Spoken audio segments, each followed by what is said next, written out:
샬롬, 하나님의 평안을 전합니다. 저는 안디옥 교회를 담임하고 있는 임선미 목사입니다. 최영주 목사님께서 해외 출타 중이셔서 이 강단을 내서 나눌 수 있도록 허락해 주신 장로님들과 또 신의교회에 감사를 드립니다.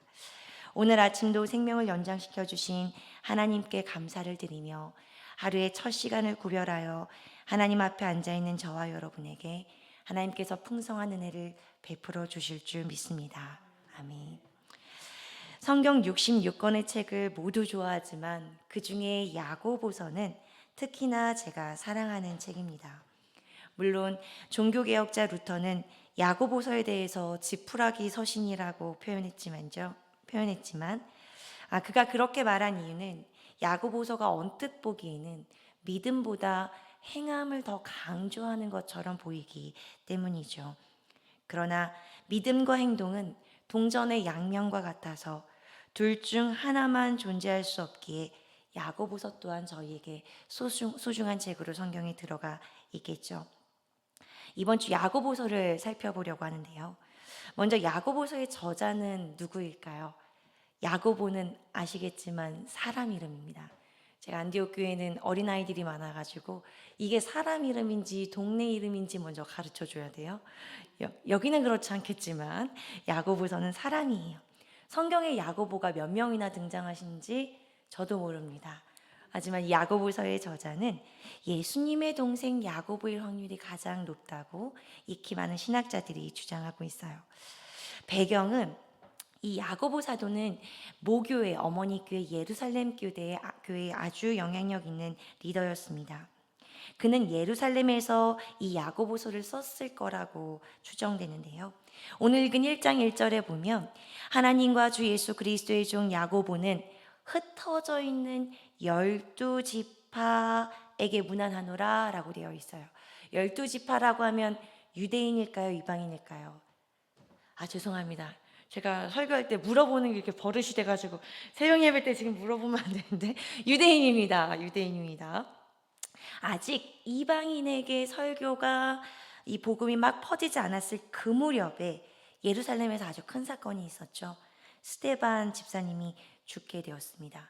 그래서 그 사건으로 그리스도인들이 막 흩어졌을 거예요. 그 무렵에 흩어져 있는 이 유대인들에게 이 편지를 썼을 거라 추측됩니다. 당시 예수님을 따른다는 것 자체가 많은 박해받을 각오가 되어 있다는 고백이 될 만큼 박해가 심했고, 그뿐 아니라 예루살렘 교회는 기근까지 겹쳐져서 매우 가난했습니다. 그래서 후에 이방인 교회들에서 되려 헌금을 모아가지고 어머니 교회인 예루살렘 교회에 보내기도 하잖아요. 기근뿐만 아니라 이 예루살렘 교회가 가난했던 이유 중에 또 하나는 과부와 고아와 나그네를 구제하는 일에 매우 힘을 썼기 때문일 거라고 생각하기도 하는데요. 구약에 보면 한나나처럼 따라오는 그 문구가 하나 있죠. 제가 설교 때마다 늘 퀴즈를 내는데 오늘은 내지 않겠습니다. 고아와 과부와 마지막 단어는 무엇일까요? 나그네. 역시 맞추실 줄 알았습니다. 고아와 과부와 나그네. 늘 이 어려운 이들을 향한 관심을 쏟으라고 구약은 말하고 있죠. 초대교회도 마찬가지였습니다. 그도 그럴 것이 이 계층은 외부의 도움 없이는 이 사회 구조 속에서 도저히 살아갈 수 없는 매우 약한 사람들이었기 때문이죠. 이 야고보서의 주제는 그래서 우리 신앙의 말뿐만 아니라 행동까지도 같이 뒤따라와야 함을 가르치기 위해 이 야고보서를 썼습니다. 더불어서 믿음 우월주의, 믿기만 하면 천국 갈 수 있다라는 어떤 그런 것들에 빠져있는 일에게 반드시 우리 행동이 뒤따를 수밖에 없음을 가르치는 것이 바로 이 야고보서입니다. 오늘 우리가 특별히 붙잡을 말씀은 27절인데요. 우리 27절 말씀 같이 한번 읽어볼까요? 하나님 아버지 앞에서 정결하고 더러움이 없는 경건은 곧 고아와 과부를 그 환난 중에 돌보고 또 자기를 지켜 새 속에 물들지 아니하는 그것이니라. 아멘. 나의 아버지 되신 하나님 앞에서 떳떳하고 순수한 신앙생활을 하는 사람의 모습은 이래야 한다라고 지금 성경에 말하고 있는데요. 여기서 말하는 이 경건이 무엇일까요? 구약 성경에 보면, 죄송합니다. 제가 첫 시간이라 실수했네요. 구약 성경 아니고 국어 사전에 보면 공경하고 삼가다라는 표현입니다. 하나님을 공경하고 하나님 앞에 조심스러운 태도를 가지는 게 바로 경건이죠. 하나님을 향한 경건의 모습이 바로 이런 것입니다. 지금 우리 예배 드리고 있죠. 기도하죠. 말씀 읽습니다. 봉사하죠. 전도하죠. 모두 경건의 모습들입니다. 교회 안에서, 예배당에서 정말 중요하죠. 그런데 경건이라는 것은요, 여기서 그치지 않고 교회 밖으로 흘러나가게 마련입니다. 할렐루야, 아멘이죠. 실제적인 우리의 일터, 학교, 가정에서 정말 우리의 경건이 빛나게 됩니다. 27절 말씀을 보면요, 이 경건을 두 가지로 나눌 수 있는데요. 하나는 이웃들에게 어떻게 이 경건의 모습이 나타납니까? 27절, 곧 고아와 과부를 그 환난 중에 돌보고, 당시 가장 연약한 사람들, 내가 도와줘도 그 사람들 나한테 갚을 수 없는 그 사람들에게 돌보라는 말씀이죠. 하나님은 이런 사람들을 모른 척하지 말고 관심을 가지고 눈길을 줄 뿐만 아니라 우리의 무엇까지, 손길까지 주라고 말씀하고 계십니다. 오늘 우리가 하루 만나는 사람들 중에 고아와 과부와 나그네가 누구일까요? 저 오늘 만난 사람 중에 고아 없어요. 과부 없어요. 다 집 있고요. 나그네 아닙니다. 라고 말씀하실 분 한 분도 안 계시죠. 요즘은 가난한 사람도 찾기가 너무 어렵더라고요. 그런데 여러분, 제 주변엔 온통 가난한 사람들이 많아요. 마음이 가난한 사람. 돈도 많고 직장도 번듯하고 자식도 있고 다 좋은데 마음이 가난한 사람이 그렇게 많더라고요. 마음만 가난합니까? 영적으로 가난한 사람은 또 얼마나 많은지요. 그런 사람들에게, 성령께서 나에게 그 사람들을 보여주신 그 사람들에게 먼저 말 걸고 먼저 손 내밀어주는 복된 하루 되기를 간절히 축원합니다. 아멘.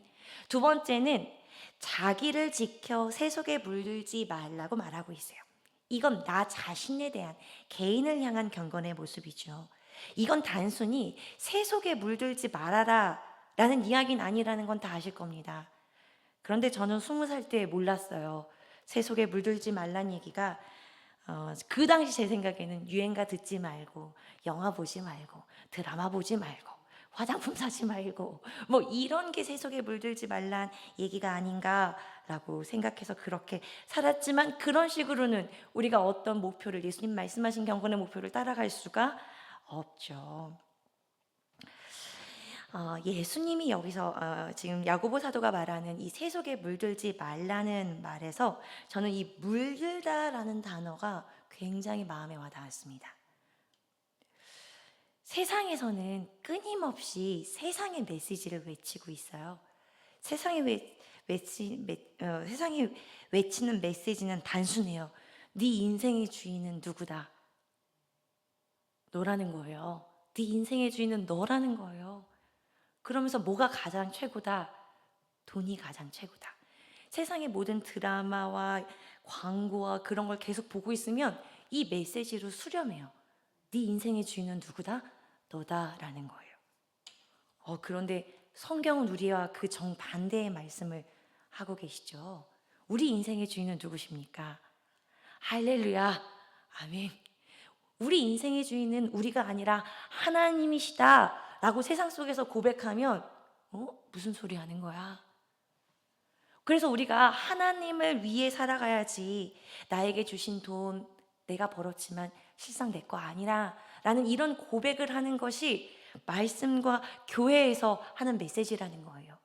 세상 속에서 있는 네 인생의 주인은 너야 라는 이 세상의 외침 속에 우리는 물들어 갈 수밖에 없는 상황입니다. 옷에 과일물이 들면 그 안 빠지더라고요. 빠지는 방법 알고 계시는 분 계시나요? 섬유 사이에 물이 배이면 안 빠져요. 근데 우리는 이 세상에 발을 디디면서 살아가는데 이 세상에 물들기 않기가 너무나 어렵습니다. 그래서 우리 지금 이 하루의 첫 시간 하나님 앞에서 내가 하나님께 전체적으로 의로운 자녀의 옷을 입었지만 세상에 한 자락도 얼룩을 들이지 않겠다라는 마음으로 이렇게 와 있는 거 아닐까요? 경건은 외적으로는 이웃을 사랑하고 내적으로는 세속에 물들지 않게 나 자신을 지키는 것이라고 지금 말하고 있습니다. 근데 더 구체적인 경건의 모습을 오늘 본문이 우리에게 말해주고 있어요. 19절부터 20절 눈으로 보세요. 제가 읽겠습니다. 내 사랑하는 형제들아 너희가 알지니 사람마다 듣기는 속히 하고 말하기는 더디하며 성내기도 더디하라. 사람이 성내는 것이 하나님의 의를 이루지 못함이라. 아멘. 이웃을 향한 경건의 모습이죠. 뭐를 빨리 하라고요? 듣기. 그래서 귀가 2개 있고 입은 하나죠. 요즘 사람은 저마다 자기의 말을 하기에 급급합니다. 그런데 야고보 사도는 먼저 상대방의 상황을 살피라고 말해주고 있습니다. 빨리 들으라는 거죠. 말하는 속도보다 듣는 속도를 더 높이라는 거예요. 그렇게 하다 보면 화내는 것도 천천히 하게 되죠. 저는 야고보 사도가 화를 내지 말라고 하지 않아서 일단 좀 감사했어요. 아, 야고보 사도도 알고 있었구나. 화를 안 내는 삶을 살 수는 없구나. 하지만 여간에서는 화를 내지 말아라 라고 말하고 있어요. 왜냐하면 화를 내면, 성을 내면 뭐를 이룰 수 없다고요? 하나님의 의, 하나님의 정의를 이룰 수 없기 때문이죠. 그 뒤에 21절 말씀은 나 자신을 향한 경건은 어떻게 해야 되는지 말해주고 있는데요. 21절 그러므로 모든 더러운 것과 넘치는 악은 쓰레기통에 내버리고, 쓰레기통이란 말은 없습니다. 너희 영혼을 능히 구원할 바 마음에 심어진 말씀을 어떻게 받으라고요? 온유함으로 받으라고요. 나 자신의 경건을 위해서는 모든 온갖 더러운 것은 갖다 버리라는 거예요. 그리고 그 버려진 그 자리에 무엇으로 채워야 돼요? 하나님의 말씀, 선포되는 말씀을 온유함으로 공손하게 받아들이라고 말하고 있습니다. 왜냐하면 이 말씀만이 우리를 구원할 능력이 있기 때문이죠. 할렐루야, 아멘. 그 뒤에 22절부터 25절까지는 이웃을 향해서 이런 경건의 모습을 가지라고 되어 있어요. 너희는 말씀을 뭐 하는 자가 되고요? 행하는 자가 되고. 뭐 하지 말라고요? 듣기만 하여 자신을 속이는 자가 되지 말고. 23절 누구든지 말씀을 듣고 뭐 하라고요? 행하지 아니하면 그는 거울로 자기 생긴 얼굴을 보는 사람과 같아서 제 자신을 보고 가서 그 모습이 어떠했는지 곧 잊어버리거니와. 자유롭게 하는 온전한 율법을 들여다보고 있는 자는 듣고 잊어버리는 자가 아니요 실천하는 자니 이 사람은 그 행하는 일에 뭐를 받으리라? 복을 받으리라. 아멘, 아멘. 말씀은 거울이죠. 우리의 속사람을 비추는 거울입니다. 그래서 지금 여기 보니 제가 나이가 제일 연소한 것 같은데요. 우리가 죄에 빠져 있을 때는 말씀을 열기가 너무나 힘이 들어요. 심지어 그럴 때는 목사님을 만나는 것조차 내 자신이 꺼려져요. 왜요? 말씀 앞에 내가 환히 비추어지기 때문이죠. 요즘 저희 막내 4학년짜리는 아침에 학교 가기 전에 거울을 50번도 더 보는 것 같아요. 맨날 거울을 봐요, 맨날. 아침에도 머리를 감고 밤에도 머리를 감아요. 유독 거울을 많이 보더라고요. 여러분도 거울 많이 보시나요? 젊었을 때 많이 보셨죠? 아, 이렇게 피부가 탱탱하다니, 이렇게 예쁘다니. 근데 저희 어머니도 어느 순간부터 거울을 안 보시더라고요. 이 주름이 보기가 너무 힘드시대요. 아, 어머니를 위해서 보톡스라도 해드려야 되는 건 아닌지. 젊고 예쁘고 특히 젊은 아가씨들 피부과 갔다 오고 나잖아요. 거울 계속 봐요. 너무 예쁘니까 말이죠. 우리가 밥 먹고 나서 거울 보고 이에 고춧가루 꼈는데 고춧가루 꼈네 하고 고춧가루 안 빼는 사람 우리 중에 한 명도 없겠죠. 아니 낀 걸 봤으면 어떻게 해야 돼요? 빼야죠. 근데 말씀을 듣고 행하지 않는 사람들은 고춧가루 꼈는데 그냥 끼고 다니는 사람이라고 성경에 그렇게 써 있어요. 24절 거울을 자기 생긴을 보고 나서 그 모습이 어떠했는지 곧 잊어버린대요. 우리가 말씀 앞에 서면 우리의 속사람이 지금 어떤 상태인지, 내 영혼에 지금 어느 정도에 가고 있는지 훤히 성령께서 들여다 보여주시죠. 그럼 성령께서 말씀하신 거 듣고 순종해야 되는데 듣기만 하고 순종까지 이어지기가 왜 이렇게 어려운지요. 오늘 하루 하나님 말씀하시는 거 듣고 순종하며 행하는 복된 날 되시기를 간절히 축원합니다. 아멘. 제가 마지막 이 26절 말씀을 나누기가 정말 힘이 들더라고요.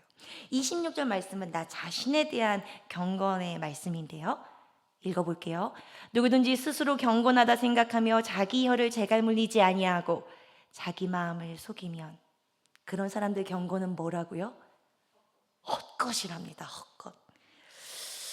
누구든지 자기가 신앙생활을 한다고 생각하면서 자기 혀를 억제하지 못한다면 그것은 자기 자신을 속이는 셈이니 그의 신앙생활은 결국 헛것이 됩니다.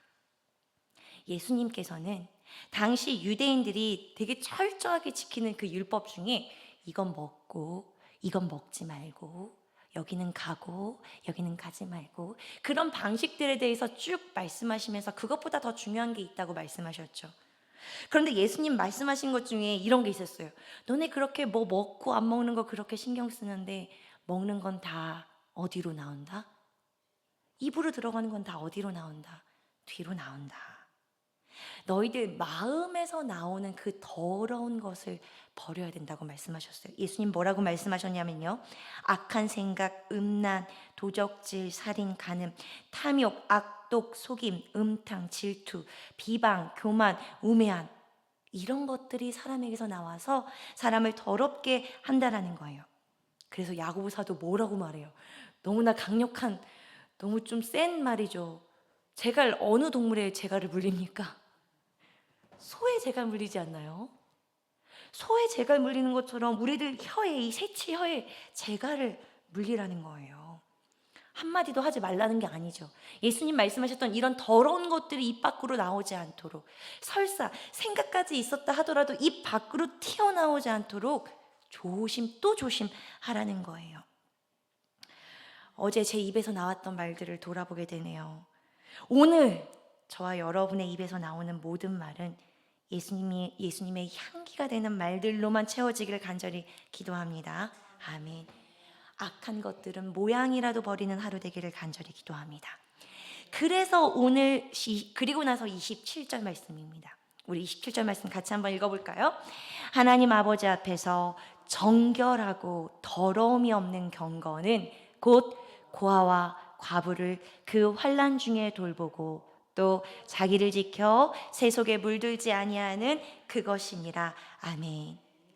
하나님 아버지 앞에서 떳떳하고 순수한 신앙생활을 하는 사람은 어려움 당하고 있는 그 사람들을 돌보아 주며 자기 자신을 세속에 물들지 않게 하는 사람입니다. 아멘, 아멘이죠. 우리 오늘 하루 동안 이 말씀 10번 읽을 수 있을까요? 밥 하루에 3번 먹잖아요. 그러니까 아침에 3번, 점심 먹을 때 3번, 저녁 먹을 때 4번 하면 딱 10번이죠. 그러면 외울 수 있겠죠? 제가 또 아이들에게 숙제 내주는 버릇이 있어가지고 신앙을 우리 힘으로는 절대 지킬 수가 없습니다. 말씀이 없이는 옆에 있는 사람한테 인사할 수 없어요. 말씀을 붙잡고 씨름하지 않으면 정말 이게 세속에 물들지 않는 게 맞나? 성령님께 물어보신다면 아마 분명히 알려주실 겁니다. 오늘 내가 만나는 사람 중에 고아와 과부와 나그네는 누구일까? 내가 먼저 손 내밀어야 하는 그 사람 누구일지 성령님께서 가르쳐 주실 줄 믿습니다. 아멘. 어떤 사람에게는 유혹이 되지 않는 게 또 나에게는 유혹이 될 수 있죠. 어떤 사람에게는 이게 하나도 문제가 안 되는 게 나한테는 주님 앞에서 늘 걸림돌이 되는 게 있어요. 그건 아마 지금 하나님 앞에 앉아있는 저희 모든 사람이 다 개인적으로 알고 있는 거겠죠. 성령님께 도움을 청하시기 바랍니다. 아멘. 분명히 그 유혹을 이기고 세속에 물들지 않는 오늘 하루가 될 줄로 믿습니다. 정말 감사한 것은 제가 지금 여러분들과 함께 우리가 왜 경건한 삶을 살아야 하는지에 대해서는 말하지 않아도 되는 거예요. 우리 모두 경건한 삶을 원합니다. 원하죠? 우리 모두 경건한 삶을 원해요. 오늘 본문 말씀은 그 경건한 삶이 어떤 것인지를 저희에게 가르쳐 주고 있죠. 오늘 하루 순결하고 때묻지 않는 경건을 이루어가는 저와 여러분이 되기를 주님의 이름으로 축복합니다. 아멘. 우리 하나님 앞에서 잠시 침묵하겠습니다.